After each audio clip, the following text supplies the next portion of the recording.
am extremely proud of my bro Akuren, or to keep it simple, Ken. He is finally putting his foot down and has decided to fight for Momo's heart. You know, and it wasn't tough for him. It was tough for me as well. Seeing Momo get along with Jin, especially when we all know that Momo likes Ken and Ken likes Momo. So it just finally, you know, that time where Ken has hit his limit. He's finally hit his limit. He's tired of seeing Jin be so buddy buddy with Momo. And I'm fucking tired of it too, Ken. I'm fucking tired of it too, god damn it. I always just wanted to just slap Ken across the face so he can man the fuck up and stop being a beta. Now, of course, he's still technically in high school.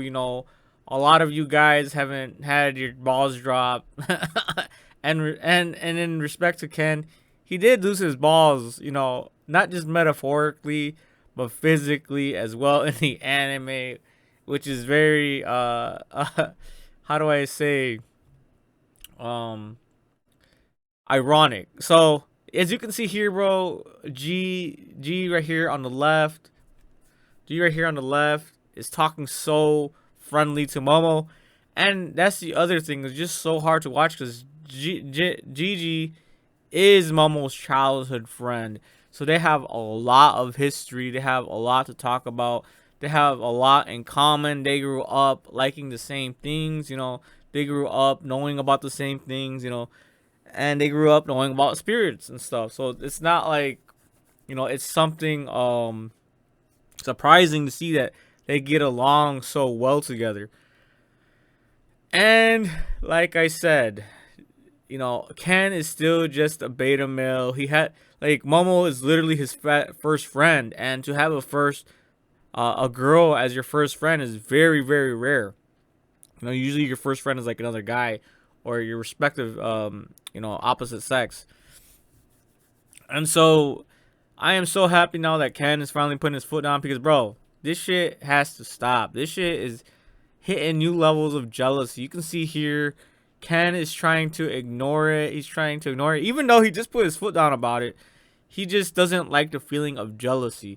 But my boy, that's not jealousy. That's just you being territorial. That's a apex level instinct. That's an instinct. It's not necessarily, yes, jealousy, it can feel like jealousy, but that's just us being protective. That's just being uh wanting things for ourselves. And that's how we should feel. But obviously it shouldn't turn to jealousy. Jealousy can really rear its head and make you do things that you're not supposed to. So yeah, for Ken, he probably doesn't, he's going through the feelings. He's feeling very uncomfortable, and he should. He says, "Why am I feeling like this?" Honestly, that's a very healthy response, and that's why we have to, understand what we're going through as men when we get in a relationship. And honestly, bro, this is Momo's childhood friend, so it's probably very, very tough for Ken. That's because you can't just separate, your girl's childhood friend away from her. So that's a really tricky thing to navigate. But as long as Jin knows that Ken, but that's the other thing though. They're not really in a relationship, so it's not like Ken has ownership or even a relationship, to begin with. So it's not like G is stepping on any toes at the moment. But you can tell that G is already starting to see that Ken does have feelings for her when they were playing soccer together later on in the episode.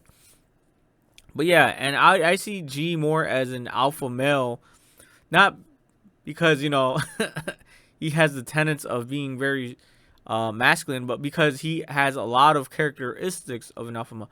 He's funny, he's outgoing, he wears his emotions on his shoulder, he shows his true emotions. He's not afraid to tell Momo how he feels, whether it's true or not. He still puts it out there. He gets along with her. He knows how to make people laugh. He knows how to get along with people. He has a good vibe. And he's very because he's had a girl, as his friend for a long time. He's comfortable around women. He knows how to navigate around them. He knows how to, emotionally give them what they need. So Ken, the beta versus the alpha, he has a lot to learn. And as you can see here, he's so desperate to just break up Gigi's momentum. So yeah, this is damn, this is I'm just so proud of Ken finally putting his foot down, finally trying to claim Momo for himself. I'm just tired of it, man. I don't like seeing it. I don't like seeing, when a guy struggles like that. And if Gigi really is Momo's friend, once they do get in a relationship, he's gonna create that boundary, because you don't want to get in between someone's relationship. Now you're just being a homewrecker. Now you're just making other people feel bad, and that's what I think most women don't recognize. It's like once you get into a relationship, you can't have those guy friends no more.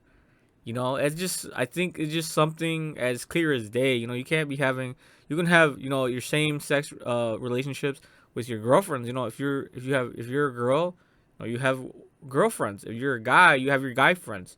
So respectively, that's just how things end up. I mean, if you want to keep things really wholesome, of course the apex alpha males will have a side girl. Which no, that's on them if that's what they choose that they want to do. But a lot of times, if you grow up very wholesome, very traditional, a lot of men won't have those side girls if they choose to. So yeah, it's finally time that my boy Ken gets a break. And what else? What else, guys? Yeah, Momo is just bro. It takes someone like Momo to finally get Ken out of his show, which is crazy, bro. But I still think Arya is a better choice for Ken because Arya really shows her affection towards Ken. So it's been a really hard decision for me personally, because who's Arya gonna be with now? I guess she could just hook up with Jiji or some random bro, but come on, man. Or maybe this becomes a harem. Maybe this becomes a harem, and Ken gets both Momo and Arya. A lad can, you know, I think Ken has it in him to have a harem, but at the same time, I don't think Momo would ever allow it. So yeah, there goes that theory out the window. Um, but yeah, let's talk about the ending, guys. The ending, like, it was crazy, man. Oh man, it was not right for them to end it like that. But of course, dandadan is very controversial with how they do things. They just literally just ended the episode with the guys at the hot spring attacking. What that was some crazy shit, bro. Like I can't lie. Like I was like, are they really gonna go there? Are they really gonna insinuate that? So for me, it was a very awkward situation to see that happen. And yeah, for me, it was more of a rug pull. It felt like a really awkward rug pull. But that, like I said, that's just Dan to Dan and 4K. You're seeing them doing things, thinking outside the box. That's how I like to see it.